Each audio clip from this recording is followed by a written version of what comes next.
ओम अज्ञानतिमिरान्धस्य ज्ञानाञ्जनशलाकया चक्षुरुन्मिलितं येन तस्मै श्रीगुरवे नमः। वन्देऽहं श्रीगुरो श्रीयुतपदकमलं श्रीगुरून् वैष्णवांश्च श्रीरूपं साग्रजातं सहगण रघुनाथान्वितं तं सजीवं साद्वैतं सावधूतं परिजनसहितं कृष्ण चैतन्य देवं श्री राधा कृष्ण पादान् सहगण ललिता श्री विशाखान्वितांश तमादिदेवं करुणानिधानं तमालवर्णं सुहितावतारम् अपार संसार समुद्र सेतुं भजामहे भागवत स्वरूपम्। हे देव हे दैत हे भुवनैक बंधो हे कृष्ण हे चपल हे करुणैक सिंधो हे नाथ हे रमण हे नयनाभिराम हा हा कदानुभवितासि पदं दृशोर्मे। श्री कृष्ण चैतन्य प्रभो नित्यानंद श्री अद्वैत गदाधर शिवसदी गौरभक्त वृंद हरे कृष्णा कृष्ण कृष्ण हरे हरे हरे राम राम राम हरे हरे। हरे कृष्णा। सर्वप्रथम मैं अपने गुरुपाद पद्म ओम विष्णुपाद अष्टोत्तर शत श्री श्रीमद् भक्ति वेदांत माधव गोस्वामी महाराज के चरण कमलों में अनंत कोटि दंडवत प्रणाम ज्ञापन करता हूं। हम लोग श्रीमद् भागवत पुराण में दशम स्कंध में 39वां अध्याय श्रवण कर रहे हैं, जिसमें क्रूर जी जब भगवान को लेने के लिए आए हैं, मथुरा ले जाने के लिए, तो गोपियों की क्या विरहा अवस्था होती है उसका बड़ा मार्मिक हृदय स्पर्शी चित्रण सुखदेव जी कर रहे हैं, मानो प्रत्यक्ष देख रहे हैं। अलग अलग प्रेयसियों की, अलग अलग गोपियों की दुख अवस्था जैसी उदय हुई, वो साक्षात सुखदेव जी उसको देखकर वर्णन कर रहे हैं। जो स्वभाव सिद्धा गोपियां थी, नित्य सिद्धा गोपियां थी, उनके हृदय में अत्यंत जो है दुखी हुई वो, और इस भीषण दारुण समाचार को सुनकर जैसे मृत्यु में दुख होता है उससे भी अधिक कहीं दुख, तो कृष्ण के विरह का भय उन्हें इतना अधिक हुआ।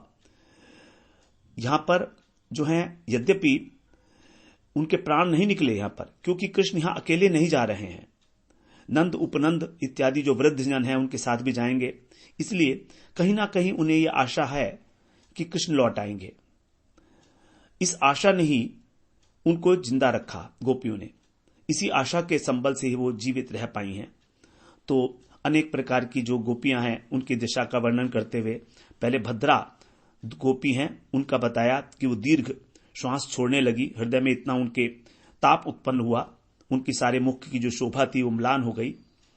उसके बाद श्यामला गोपियां, उन गोपी जो है उनके अंग इतने कृश हो गए कि उनके अंगों हाथों से कंगन खिसकने लगे, वस्त्र को भी नहीं संभाल पा रही थी। और जो विपक्षा चंद्रावली गोपी हैं उनकी तो सारी इंद्रियां स्तब्ध हो गईं, उन्हें अंदर बाहर की कुछ सुधि नहीं रही, इस प्रकार वो ध्यान में डूब गई कृष्ण के। और जो सर्वश्रेष्ठ राधा जी हैं वे तो सोचने लगी कि इन कृष्ण का जो नाम है शौरी, ये शूरवंश में उत्पन्न हुए हैं, इसलिए इनको अभिमान है, इसलिए इनके अंदर ये इच्छा जागृत हुई है मथुरा जाने की, क्योंकि शूरसेन का वहां पर राज्य है, वसुदेव जी इत्यादि जो पुत्र हैं शूरसेन के, तो इसीलिए जा रहे हैं ये। और कहा था तो इन्होंने कि तुम्हारा प्रेम जो है अत्यंत पवित्र है, मैं अपने को ऋणी मानता हूं तुम्हारा। ऐसा कहने पर भी ये जो है जा रहे हैं, तो ये सब वचन याद कर करके और अत्यंत मोह को प्राप्त हो रही हैं, मूर्छित हो गई कृष्ण का वचन का स्मरण करते करते। इस प्रकार जो गोपियां थी उनकी ये सब अवस्था जो है घटित हो रही है। अब हम लोग 17वें श्लोक में 17 और 18 दोनों को एक साथ श्रवण करेंगे। यहां कह रहे हैं, अन्य गोपियों के विषय में बता रहे हैं। अब 4 के तो नाम बता दिए गए और बाकी अब जनरलाइज वे में बता रहे हैं 17-18 में। गतिम सुललिताम चेष्टाम स्निग्ध हासावलोकनम शोकापहानि नर्माणि प्रोद्दाम चरितानि च चिन्त्यन्त्यो मुकुन्दस्य भीता विरह कातरा समेता संघर्षः प्रोचुरश्रु मुख्योच्युताशया। यहां कह रहे हैं अच्युताशया। अच्युत माने भगवान, आशय माने जो उनका चित्त है वहां पर लगा हुआ है। तो कृष्ण के अंदर जो निमग्न है ऐसी चित्त वाली वो गोपियां, जिसको भगवान ने गीता में कहा मत चित्ता मदगत प्राणा। मुकुंदस्य सुललिताम, भगवान मुकुंद की अत्यंत आकर्षक गति, किस प्रकार वो चलते थे, चेष्टाएं, उनकी रास क्रीड़ा इत्यादि, जल विहार, वन विहार, सब चेष्टाएं। स्निग्ध हास्यावलोकनम, उनका स्निग्ध हास्ययुक्त अवलोकन, कटाक्ष, उनका चितवन। शोकापहानी नरमाणी, और शोक को नाश करने वाले जो नर्म परिहास, जो हास परिहास करते थे ऐसे वचन। प्रोद्दाम चरितानी, और अत्यंत उदार उनके चरित्र। चिंत्यन्त्यः, उनका स्मरण करती हुई। भीता, उनके विरह से अत्यंत भयभीत होकर, विरह कातरा, कातर होकर। अश्रु मुख्य, अश्रुपूरित मुखों से संघर्षः समेता, एकत्रित होकर, संघ में होकर। प्रोचु माने इस प्रकार कहने लगी। तो कृष्ण के विरह में भय से कातर हो गई और भयभीत होने के कारण उनके नेत्रों से अश्रु प्रवाहित होने लगे हैं। मन तो उनका हमेशा ही कृष्ण में लगा रहता था, इसलिए उनको कहा गया अच्युताशया, जिनका चित्त भगवान में लगा है। ऐसी वो सब एकत्रित हुई। और ऐसी गोपियां हैं ये जो एक निमेष का काल भी कृष्ण के बिना जो है सहन नहीं कर सकती थी, एक निमेष का विरह भी। ऐसी गोपियां अत्यंत विरह में व्याकुल हो गई और अब उनके हृदय में अनेक प्रकार की शंकाएं और विचार जो हैं उत्पन्न हो रहे हैं। तो उन सबको अब यहां पर 19वें श्लोक से एकत्रित भाव से यहां पर अब बता रहे हैं सुखदेव जी, क्या क्या वो कह रही हैं कृष्ण के लिए। श्री गोप्य ऊचु अहो विधातस्तव न क्वचिद्दया संयोज्य मैत्र्या प्रणयेन देहिन तांश्चाकृतार्थान विमुनंक्ष्य पार्थकम विक्रीतम ते भर्क चेष्टितम यथा। विधाता के लिए कह रही हैं, अहो विधाता, ये आपने क्या कर दिया। इसीलिए क्या आपने हमको जन्म दिया था, इसीलिए क्या आपने हमको प्रेम कराया था कृष्ण से। कटाक्ष कर रही हैं विधाता के ऊपर। गोपियां कह रही हैं, अहो विधाता, हे विधाता, तब किंचित दया न, क्या तुम्हें दया का लेश मात्र भी नहीं है। क्यों नहीं है? क्योंकि देहिनः, तुम देहधारियों का मैत्रिया प्रणयन, मैत्री के द्वारा, और प्रणयन माने प्रणय, स्नेह विश्वास के द्वारा, संयोज्य परस्पर मिलन कराते हो। अकृतार्थान, और अभी वो कृतार्थ हुए भी नहीं थे, अभी उनकी इच्छाएं पूरी भी नहीं हुई थी। तान च व्युनंक्षी, उनका विच्छेद करा देते हो। अभी वो मिले तो थे प्रेम के साथ मैत्री पूर्वक, लेकिन अभी मिले भी नहीं थे, इच्छा भी पूरी नहीं थी और विरोध करा दिया तुमने। ते, तुम्हारी जो विक्रीडितम ये चेष्टाएं हैं, ये कैसी हैं? अर्भक चेष्टितम, एक बालक के समान है, और अपार्थकम, निरर्थक है। क्यों कराया तुमने फिर ये हमारा मिलन क्यों कराया? तो विधाता को ही जो है एकमात्र कारण मान रही हैं वो कृष्ण के मिलन में, और कृष्ण के मिलन की भांति इस विच्छेद में भी और कोई कारण नहीं है, केवल विधाता ही एकमात्र कारण है। वही हमारे ऊपर अन्याय करने के लिए तुला हुआ है, क्योंकि उसमें किसी प्रकार की दया तो है ही नहीं। तुम हम जैसे देहधारियों का संयोग कराते हो, और अभी भोग से तृप्त भी नहीं हुए थे कि विच्छेद करा दिया, और तुम्हारा कोई प्रयोजन भी नहीं है कि तुम जो वियोग करा रहे हो तो उससे तुम्हारा कुछ उद्देश्य पूरा होगा। अकारण, बिना किसी कारण के वियोग करा रहे हो। जैसे एक बच्चा होता है, बच्चों के सब आचरण जो है निष्फल होते हैं, निरर्थक होते हैं। वो नदी के किनारे रेत के बालू से घर बनाता है और फिर घर बनने के बाद उस पर पैर से ठोकर मार देता है। कोई कारण नहीं है, बस मौज में, व्यर्थ है बिल्कुल। तो तुम्हारा जो आचरण है ये ठीक नहीं है।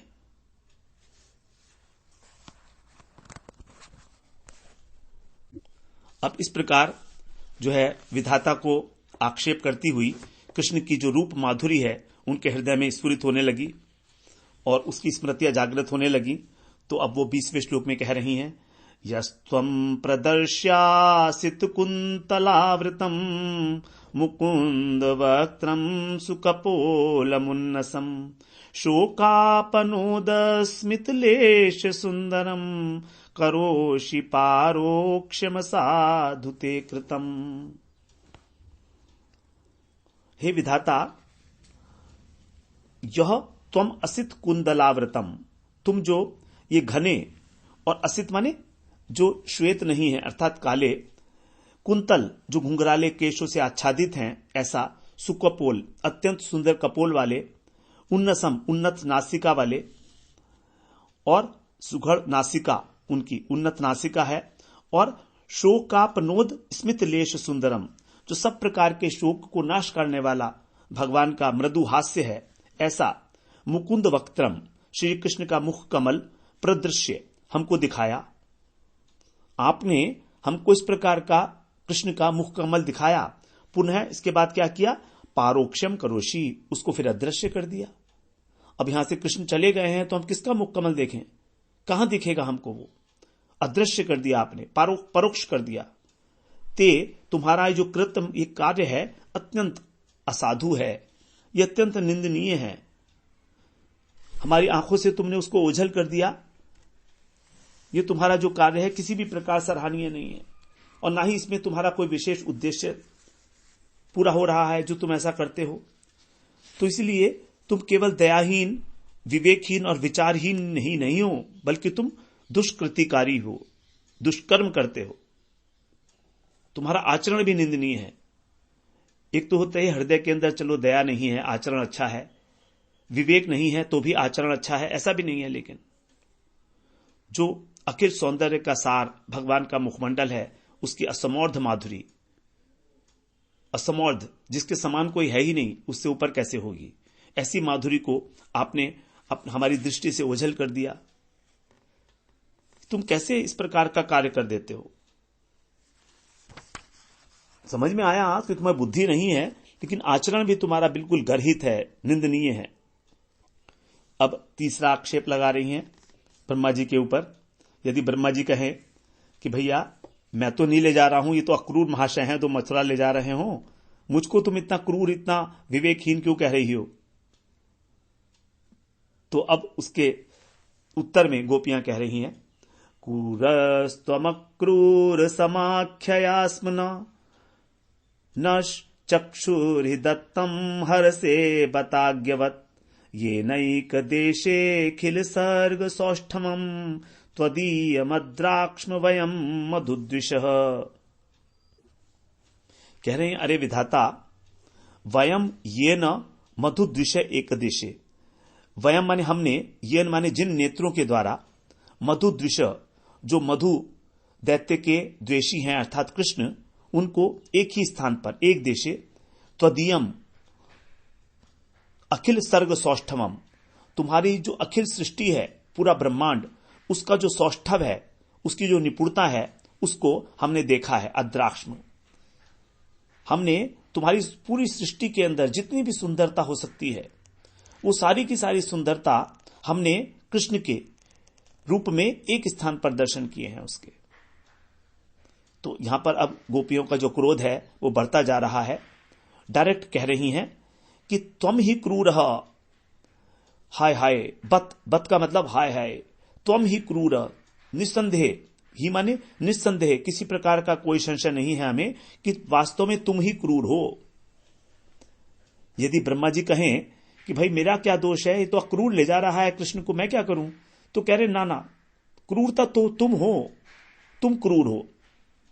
अज्ञवत अक्रूर समाख्याया, और अक्रूर का नाम धारण करके एक अज्ञ की भांति हमसे चुराकर ले जा रहे हो।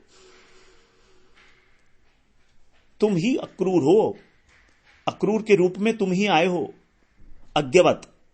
अज्ञ का मतलब होता है बच्चा, बच्चे की भांति। अब जो बच्चा होता है वो किसी का मंगल नहीं कर सकता, किसी का हित नहीं कर सकता, ना अपने का ना पराये का। उसको पता ही नहीं है कि कौन अपना है कौन पराया है, क्या हितकारी है, क्या हमारे जो है नुकसान में है, किस चीज से लाभ होगा, किस चीज से हानि होगी। तो यहां पर कोई भी व्यक्ति है, उसको हम लोग जो उसका असेसमेंट करते हैं उसके कार्य से करते हैं, उसके कार्य से उसकी बुद्धि का पता लगता है। तो यहां पर जो ब्रह्मा जी का कार्य है वो अज्ञवत, एक बच्चे की भांति है, चाइल्डिश, इनोसेंट नहीं है, चाइल्डिश है, चाइल्ड लाइक नहीं है, चाइल्डिश। ये चाइल्डिश एक्ट है, बचकानी हरकत है तुम्हारी। तुम ही अक्रूर का नाम रखकर और हमसे दत्तम चक्षु न हरसे, हमारे द्वारा जो हमारे तुमने नेत्र दिए थे मूर्ख के समान तुम उनको हरना चाह रहे हो। तो कृष्ण ही हमारे नेत्र हैं, क्योंकि नेत्रों की जो सार्थकता है वो केवल कृष्ण का दर्शन करने में ही है। तो ये तो ऐसा ही हो गया, फिर तुमने हमको नेत्र दिए क्यों? और तो हमको कुछ दर्शन करने योग्य वस्तु मिलती नहीं है। पहले तुमने हमको दिया और अब वापस ले रहे हो, ये कोई न्याय की बात है? दान देने के बाद क्या कोई वस्तु वापस ली जाती है? जैसे एक मूर्ख व्यक्ति जो है करता है, बच्चे तो ये करते हैं ना, बच्चे को आप कुछ टॉफी दो तो बच्चा ले लेगा, और फिर बच्चे से आप कोई टॉफी लोगे तो वो दे देगा और फिर वो आपसे वापस ले लेगा। यही करते हैं बच्चे। बच्चे का कोई खिलौना मान लीजिए उसने आपको दे दिया तो 1 मिनट के लिए देगा, फिर वापस लेने लगा, वरना रोने लगेगा। तो ये तो बिल्कुल बचकानी हरकत हो गई। किसी प्रकार के पाप पुण्य का विचार तो करो, तुम विधाता हो, अपनी दी हुई वस्तु को ही वापस ले रहे हो। यदि ब्रह्मा जी कहें कि भैया मैं कोई नेत्र तो ना वापस ले रहा हूं तुमसे, मैं तो कृष्ण का हरण कर रहा हूं, तो गोपियां कहती हैं ठीक है तुम कृष्ण का हरण कर रहे हो, ये तो हम भी जानती हैं, लेकिन कृष्ण के हरण होने से ही हम नेत्रहीन हो जाएंगी, क्योंकि इन नेत्रों से हमने कृष्ण के शरीर में ही एक देशे, एक ही स्थान पर, उनके मुख कमल में, उनके नेत्रों में, उनके कटाक्ष में, उनकी चितवन में, उनके हास्य में, सब कुछ तुम्हारी जो सृष्टि कला है उसकी सारी निपुणता देख ली है। अब इसके अतिरिक्त हम और क्या देखेंगी?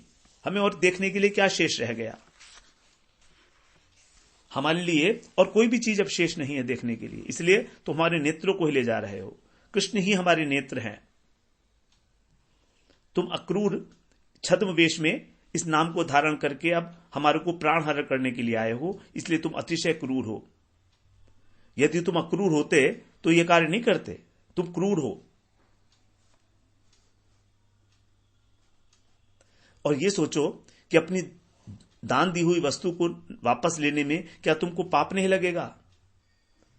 तो हमने तो सुना है कि तुम बहुत विद्वान हो, ब्रह्मा हो, सारी सृष्टि की रचना करते हो, लेकिन ऐसे विद्वान होकर भी इतना बड़ा पाप का आचरण कर रहे हो कि अपनी दान दी हुई वस्तु हमसे वापस ले रहे हो। देखिए गोपियों की क्या दशा है, भाव दशा है। किस किस विधाता को तो पहले भी एक कोस आई है। गोपी गीत के अंदर भी यही कहा था कि आपने हमको पलके क्यों दे दी? इतना भी ज्ञान नहीं है कि एक 2 आंखें दी केवल और उसके ऊपर भी पलके डाल दी। अब कैसे कृष्ण का निरंतर दर्शन होगा? यहां पर भी यही कह रही हैं भगवान विधाता से, ब्रह्मा जी से, कि कृष्ण के मुख दर्शन करने के लिए ही तुमने हमें नेत्र दिए और अपहरण कर रहे हो कृष्ण को ही, तो फिर कृष्ण के दर्शन के बिना तो हम अंधी ही हो गई, इसलिए तो हमारे नेत्र को ही ले जा रहे हो। अब आगे 22वें श्लोक में कह रही हैं, नंद सूनु क्षण भंग सौहृद समीक्षते न स्वकृतातुराबत विहाय गेहान स्वजनान सुतान पतिम तद्दास्य मध्योपगता नवप्रिय।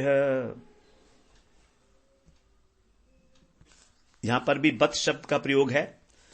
बत माने हाय हाय, देखो तो कितना आश्चर्य है। क्या है?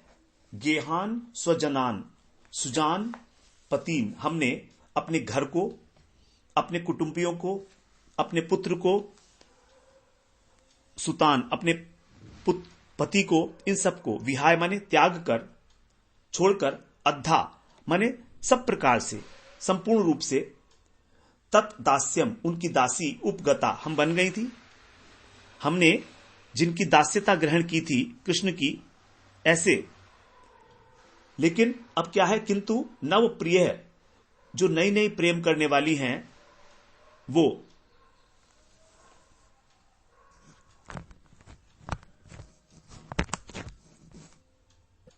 तो जिनको हमेशा नवीन वस्तु ही प्रिय है, ऐसे जो नंद सूनु हैं, जो नंद के पुत्र हैं, उन्होंने क्षण माने एक क्षण में ही भंग सौहृद, हमारे साथ उनका जो सौहार्द था उसको नष्ट कर देने वाले नंद नंदन के लिए स्वकृत व्याकुल आतुरा, जो व्याकुल हैं उनके लिए, ऐसी हमारी ओर न माने हमारी ओर समीक्षते न, हमारी ओर देख भी नहीं रहे हैं, हमारी ओर वो देखेंगे भी नहीं, देखना भी नहीं चाहते हैं, क्योंकि उनको हमेशा ही नवीन वस्तु प्रिय है।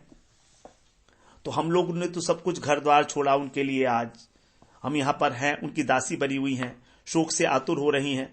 लेकिन वो नंदनंदन, क्योंकि उनको नित्य नवीन वस्तु ही प्रिय है, नवीन प्रेमियों से प्रेम करते हैं, तो उस नंद पुत्र के लिए ये करना कोई विशेष बात नहीं है।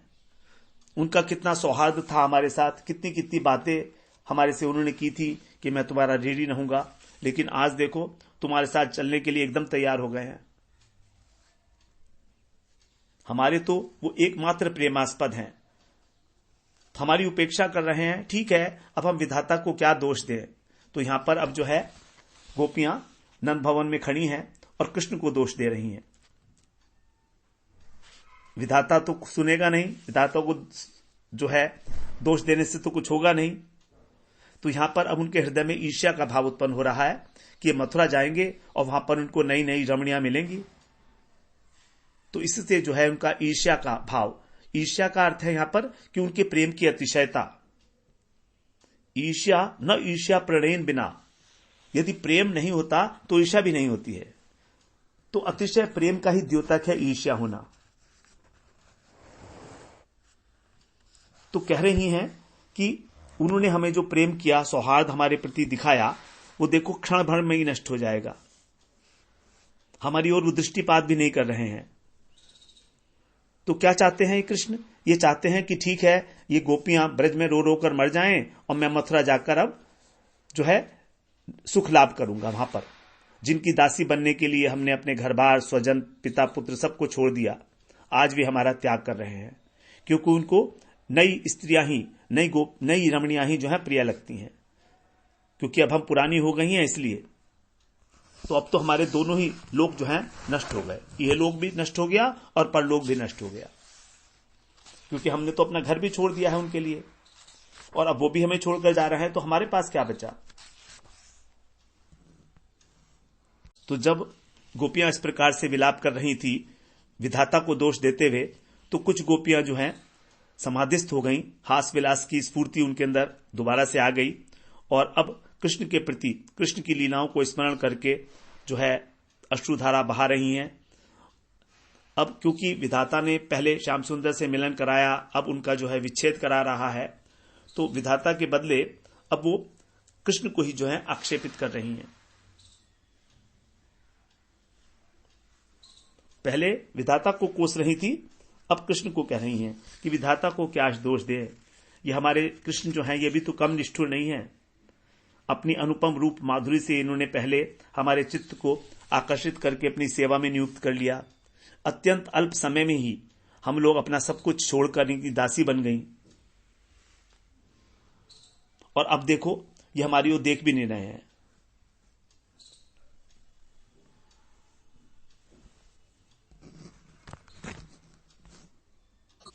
आगे अब 23वें श्लोक में कह रही हैं, सुखम प्रभाता रजनीयमाशिषः सत्या बभूवु पुरयोषितां ध्रुवम् या संप्रविष्टस्य मुखम ब्रजस्पते पास्यन्त्यपांगोत कलित स्मितासवम्।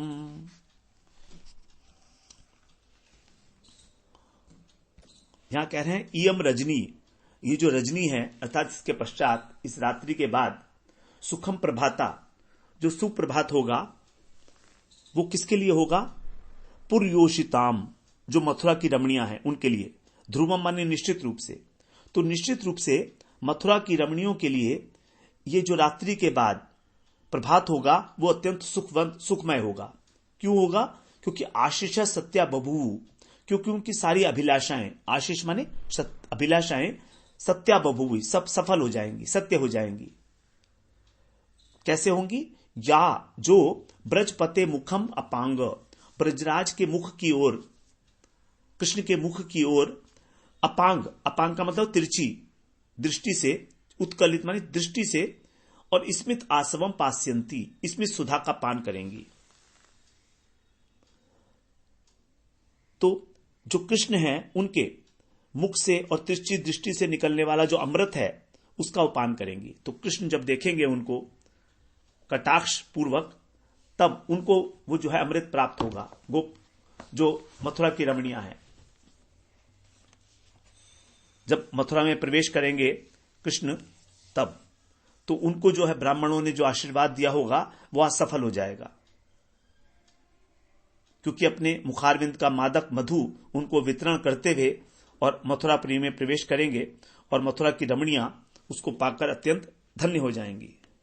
तो हमारे लिए तो ये जो रात्रि है ये बड़ी भयानक हो जाएगी, लेकिन यही रात्रि उनके लिए एक शुभ प्रभात लेकर आएगी, मथुरा की रमणियों के लिए।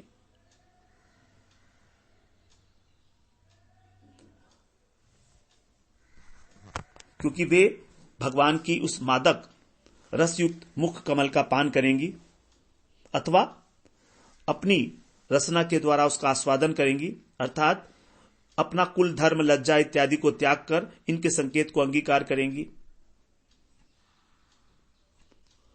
तो इस प्रकार से जो है कृष्ण के ऊपर अब आक्षेप कर रही हैं।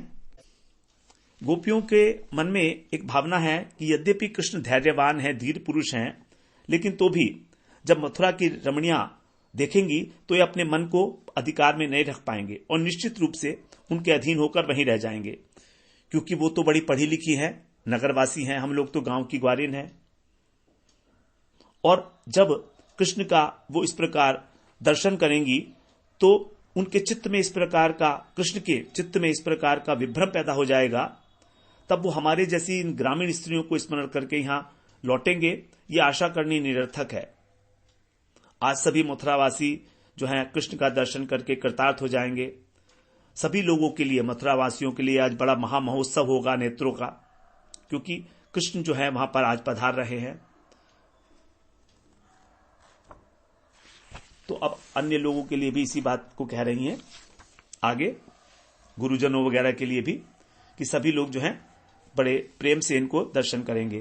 तासाम मुकुंदो मधुमंजु भाषितैर् गृहीत चित्तः परमान मनस्वपि कथम पुनर्नः प्रत्यास्यते बला ग्राम्या सलज्जस्मित विभ्रमैर्भ्रमन्।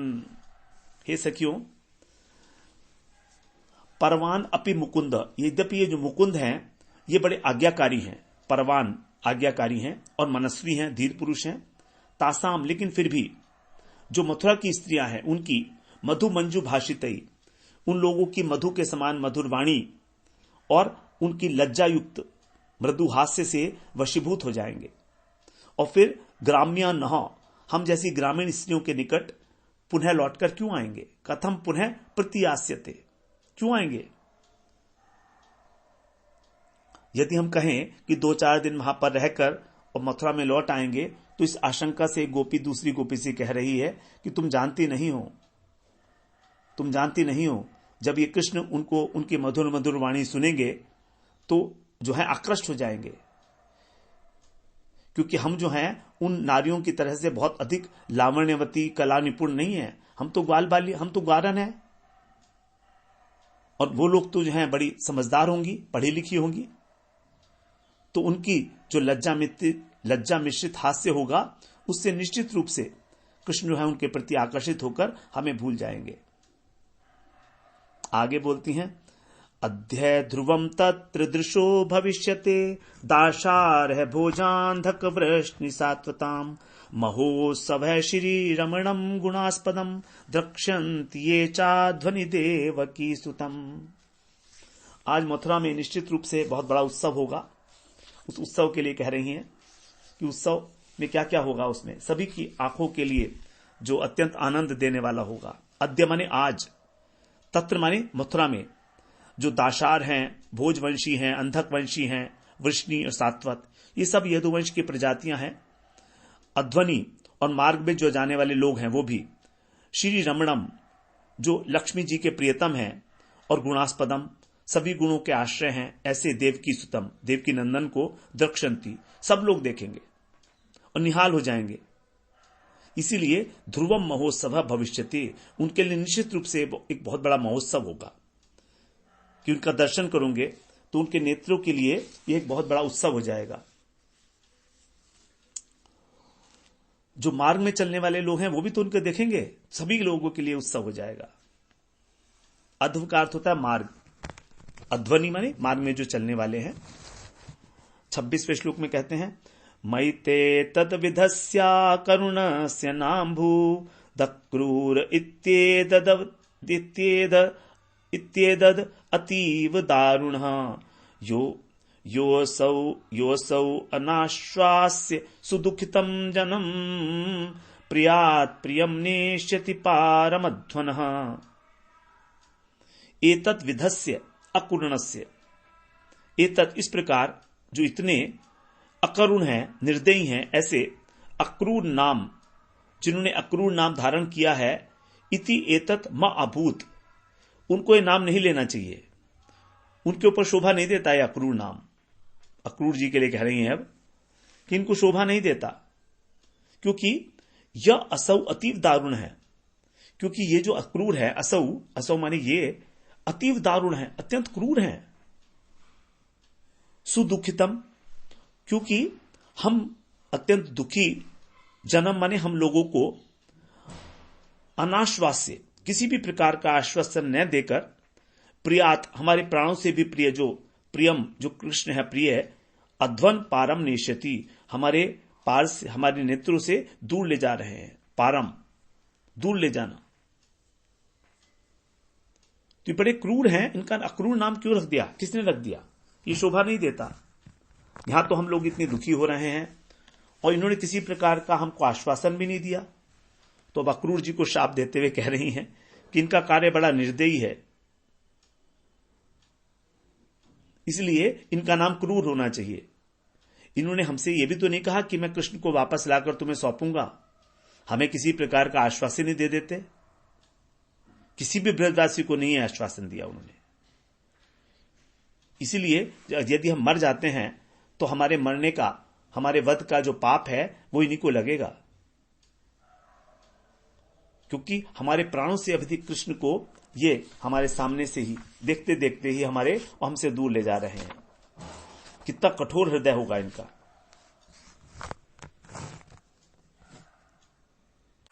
अब अक्रूर ले जाने के लिए आए हैं, वो तो ठीक है, चलो वो तो कंस के दूत हैं, उनको तो ले जाना ही है, लेकिन ये हमारे लोगों को क्या हुआ, जो गोप लोग हैं ये भी बिल्कुल पगला गए हैं। अब इनके ऊपर दृष्टि कर रही है।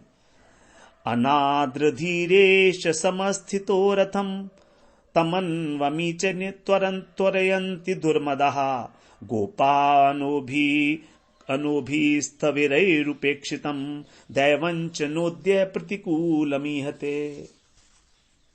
अपने ही जो गोप हैं अब उनको कोस रही हैं, कह रही हैं अनाद्र धी, जिनकी निष्ठुर बुद्धि है ऐसे, और एश माने कृष्ण दोनों, तो निष्ठुर कृष्ण ये भी रथम समास्थित है, रथ पर चढ़ गए हैं। देखो तो हमसे कोई बात नहीं की, कोई चीत नहीं की, और सीधे से जाकर रथ पर बैठ गए।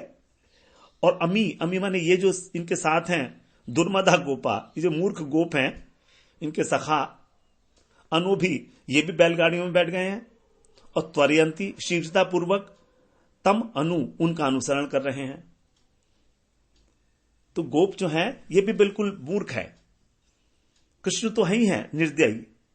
अनाद्रधी, आद्रधी का मतलब, आद्र मतलब होता है कि जो गीला होता है, तो जहां पर जरा भी स्निग्धता नहीं है, इस प्रकार अनाद्रधी निष्ठुर।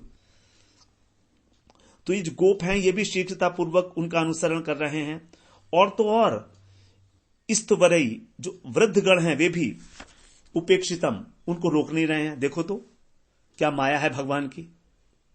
अद्य देवश्च न, आज तो भाग्य ही हमारे प्रतिकूल है। प्रतिकूलम इहते, ये सब भाग्य की है, भाग्य का दोष है। ये क्या करें, किस किस को रोकेंगे। बड़े बूढ़े भी इस विषय में बिल्कुल उपेक्षा कर रहे हैं कि जाओ जाओ जो मन में आए करो, रोकने के लिए कोई बाधा नहीं डाल रहा है। तो इस प्रकार से ऐसा लगता है कि आज हमारा भाग्य हमारे प्रतिकूल हो गया है। तो यहां पर जो है पहले तो बताया अक्रूर जी को, अक्रूर जी यहां पर आकर अपनी क्रूरता का प्रकाश कर रहे हैं। और दूसरी बात, अब हमें रोते हुए देख रहे हैं कृष्ण, तो भी देखो तो जाकर रथ में बैठ गए शर्म नहीं आई थोड़ी सी भी इनको। और चलो कृष्ण को भी कहते तो ठीक है, लेकिन जो इनके सखा हैं वे भी तो मूर्ख हैं, रथ के पीछे पीछे बड़े उत्साहित होकर अपनी बैलगाड़ी में जाने के लिए तैयार हो रहे हैं। तीनों के तीनों, तो अक्रूर जी को कहा, कृष्ण को कहा और सखाओं को कहा। ये कैसा मूर्खतापूर्ण एक उन्माद है सबके अंदर। इन्हें ये मालूम, ये नहीं मालूम इनको कि यदि कृष्ण लौट कर नहीं आए तो सब मर जाएंगे गोप भी। इन्हें मालूम नहीं है, अभी समझ नहीं पा रहे हैं ये। और चौथे अब वृद्धों के ऊपर नजर गई कि वृद्ध को क्या हो गया, ये तो कृष्ण से बड़ा प्रेम करते थे, आज उसको रोकने के लिए कुछ भी नहीं कह रहे। तो चारों को कहा, कृष्ण पहले अक्रूर जी को कहा, फिर कृष्ण को कहा, फिर सखाओं को कहा, फिर वृद्धों को भी नहीं छोड़ा, क्योंकि ये वृद्ध भी नहीं जी पाएंगे कृष्ण के बिना, इतना प्रेम करते हैं उसको। तो इस प्रकार से ये जो भाग्य है यही हमारे अनुकूल नहीं है आज। इसलिए कोई ना कोई, वरना तो कोई ना कोई बाधा जो है पड़ी जाती कृष्ण के जाने में। अब जो है ब्रज में कृष्ण के जाने के बाद जीवन रहेगा या नहीं रहेगा ये निश्चित नहीं है। इस प्रकार से गोपियां जो हैं अपने हृदय के भावों को व्यक्त कर रही हैं। पहले विधाता के लिए कहा, उसके बाद फिर कृष्ण के लिए कहा, अक्रूर जी को कहा, फिर कृष्ण को कहा, उसके बाद फिर सखाओं को कहा और फिर वृद्धों को कहा। सबको ही, कोई भी जो है अनुकूल क्रिया नहीं कर रहा है। और गोपियों को विश्वास है कि लौट के नहीं आएंगे कृष्ण, क्योंकि गोपियां जानती सर्वत्र तत्व है। भगवान ने कहा है कि गोपियां ही मेरे मन की बात को जानने वाली हैं। तो गोपियां निश्चित रूप से जानती हैं कि कृष्ण लौट कर नहीं आने वाले हैं, वो हमेशा के लिए उनको छोड़कर जा रहे हैं। अगर लौट कर आने वाले होते तो गोपियों के हृदय में इस प्रकार जो है विरह की भावना उत्पन्न ही नहीं होती। उन्हें आभास हो गया है, उनको समझ में आ गया है गोपियों को, इसीलिए वो कह रही हैं भाई आप क्या करें, हमारे भाग्य ही प्रतिकूल है तो हम कुछ नहीं कर सकते। अब 28वें श्लोक से जो है थोड़ा सा प्रसंग बदलेगा, तो हम उसको अगले सत्र में फिर श्रवण करेंगे। वांछा कल्पतरुभ्यश्च कृपा सिंधुभ्येव च पतितानां पावनेभ्यो वैष्णवेभ्यो नमो नमः।